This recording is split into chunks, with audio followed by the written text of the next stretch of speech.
everyone, it's time for us to go and take a look at the iPhone 13 and compare it against the iPhone 12 and see which particular phone is a better one for you. Should you spend more money on the iPhone 13 or should you save some money and buy the iPhone 12 in 2024? Now, let's go and take a look. If you want to pick up either one of these phones, links will be down in the description. You can get them from there and you can help support the channel at the same time. Now, starting off with the outside of both these phones, they both look fairly similar. There's not really like massive differences on the outside, at least on the front for the most part. The iPhone 12 on the front had a 6.1-inch Super Retina OLED display or Super Retina XR OLED display, and it was a pretty good looking panel. I like this phone, a lot. I felt like the design changes Apple made this year were pretty good. We were getting our flat sides on our phone finally, getting a little bit of a notch up top, and I do think like it was an overall really good looking device. I'm still a big fan of the way this phone looks. And I do think there's still a little bit of an iPhone 12 in every single iPhone that's came out since then. Clearly, you're still getting the flat sides and everything on most phones, and this one still looks very good for the most part. With the iPhone 13, on the other hand, this is a little bit of kind of more or less the same. So with the iPhone 13, same 6.1-inch Super Retina XR OLED display. It still looks very good. The notch was a little bit slimmer on this phone, if you remember. So if we kind of look at the notches side by side, you can see it's a little bit smaller, which is nice. It's still 60 Hz panel and nothing else super insane going on with it. And it was like more or less the same thing as the iPhone 12, at least on the rest of the body. But it's still a very good looking iPhone, and I still think this is a tremendous device when it comes down to it. For the rest of the body though, you can see that both are fairly interesting for the most part. So you are getting flat sides on both iPhones, which is great. The volume buttons and everything are almost exactly the same placements, which is nice.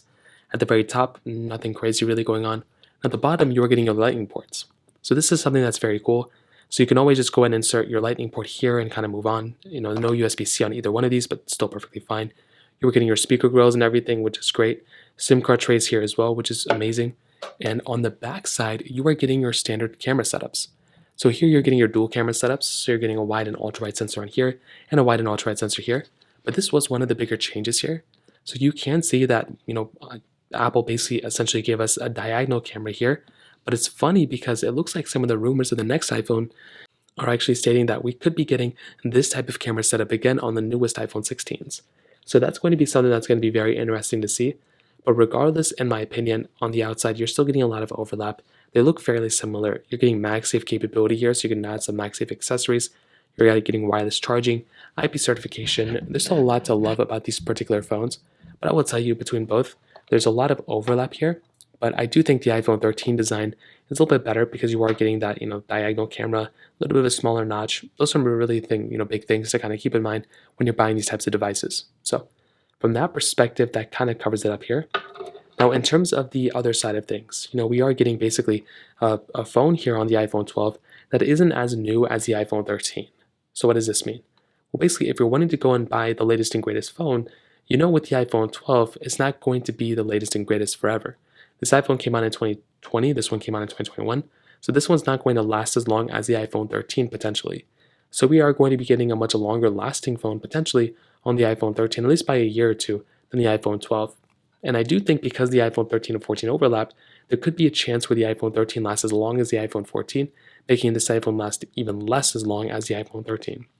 In fact, because of iOS 18, I think the iPhone 13 is going to be a cutoff point for a lot of iOS 18 features.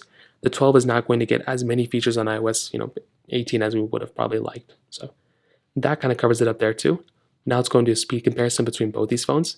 The iPhone 12 has that Apple A14 body chip inside of it with 4 gigabytes of RAM, where the iPhone 13 has that Apple A15 body chip inside of it with 4 gigabytes of RAM as well. So let's go see which one's the faster iPhone between both. Okay, there we go. All the apps are clear in the background as you can tell, so let's get into it. Let's do phone calls, 3, 2, 1. Okay, kind of covers it up there. Let's go into music, 3, 2, 1. Okay, I don't know why we're offline here. That is very, very weird. Photos, 3, 2, 1. Perfect. Let's go into mail, 3, 2, 1. Okay, some really good stuff here. Camera, 3, 2, 1. There's definitely a lot of overlap here. I'm not really seeing massive differences. Looks like the 12 was faster here. Let's go and take a photo. And this one does have that camera thing come up. This one has this one. Not the biggest deal in the world, but just something small. Settings, 3, 2, 1. Kind of the same thing. So there's definitely a lot of overlap here so far. Let's get into some of these other ones. So we do have, what are the other apps do we even have? Let's go and try something like Temple Run 2, 3, 2, 1. So this is not the biggest game in the world, but it is a good one that I like testing. Hopefully there's not any annoying problems in there. Of course there were. So I'll go and click no here. So we'll give this one some leeway. It wouldn't have been this big of a difference. So we'll just kind of let this one kind of slide a little bit. I know it kind of sucks, but those pop-ups are just so annoying. If we kind of get out of these pop-ups though, I don't know why there's 50,000 ones. If we go and click into play, let's see if there's any big differences here or anything. And I really don't think there's going to be. So far, the iPhone 12 has been doing much better than I thought it was going to be doing. I don't know why I thought it was going to be slow, but it's doing better than I thought. Netflix 321. Again, this one doesn't have any internet. Thank you 321. And this is one of the apps where we saw a bigger difference. So you can kind of see that the iPhone 12 was a little bit slower here. Again, not the biggest deal in the world, but that was something small. Stack 321. Kind of the same thing. I mean, they both got into their ads a little bit differently. This one doesn't have any internet, so I guess that's why it's giving that as an issue now. And you can kind of see that between both, gameplay is roughly around the same, not any big stuttering going on or anything like that. Happening out of these two. Let's try something else. We can try something like Temple Run 2, Temple Run 1, 3, Shoot 1. So again, not big games by any means, but still like fun ones to kind of test out every once in a while. And I would say the iPhone 13 was probably the faster one here. So when it kind of comes down to it, I will probably tell you that between both phones, the iPhone 12 is probably the one that is a little bit slower than the iPhone 13, but I'm still actually pretty shocked about how good of a job the iPhone 12 is actually doing. The 13 was only like slightly faster than it here and there, so that was actually kind of something that was very surprising to me. So if you're wanting the faster phone, the 13 is there, but the 12 was like right behind it in a lot of different ways. So that kind of covers it up there. Now in terms of the camera comparison here, there's obviously a little bit of a difference with the cameras. So one is diagonal, one is up and down. But there was, again, a lot of overlap here. They're all 12 megapixel wide and ultra-wide cameras, 4K 60 on the front and the back. Definitely really not that much to complain about here between both. Like they're both very, very similar in a lot of different ways. And I would tell you, both cameras are very good for the most part. Having 4K at 60 on the front and the back, it's kind of a necessity now. And both these phones are basically giving you that. I'm waiting for the days that we basically get 8K capability on our iPhones. But between the cameras in the back, you can see lots of good stuff here. You're getting your 0.5x zoom here. You're getting your 5x zoom here too. Keep in mind here, video mode, slow mode, time-lapse, portrait mode, and panorama mode. The iPhone 13 is giving you one additional feature, but those are the features the 12 is giving you, and it's still like not a terrible camera. But I would tell you, when compared to something like the iPhone 13, you are actually getting a better camera here, probably a much better camera on the iPhone 13. The reason for that is because you are actually getting that 0.5x zoom, which is great. You're getting your 5x zoom here, but you're getting cinematic mode, which is a feature that the iPhone 12 does not have.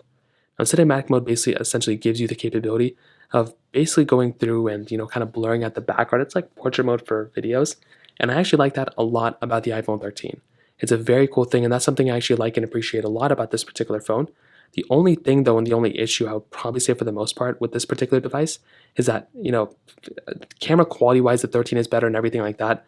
But the cinematic mode here isn't even as great as the 15s or 14s, but it's still a better feature to have than the iPhone 12's no cinematic mode. So to kind of sum it up, what I'll definitely tell you is, I definitely will tell you, a phone like the iPhone 13 is probably the better one in almost every single way. I will look at the 13 as giving you better battery life, better performance, longer lasting phone, better cameras. Like it's going to be the better phone in a majority of ways, and this is the phone I'd recommend people to buy more so than the iPhone 12. I think the 12 is still a very good iPhone for the most part. Like if you want to buy it, go for it. But I think the 13 is the one I'd recommend a majority of people to buy, and that's kind of how this one kind of covers it up here, to be honest. So that kind of covers it up here. If you have any other thoughts or questions, let me know in the comment section below. Hit the like button, that'll be so much, but definitely hit that subscribe button. More importantly than everything else, I love every single one of you guys. Hopefully I'll catch you guys in the next video. Peace out till then.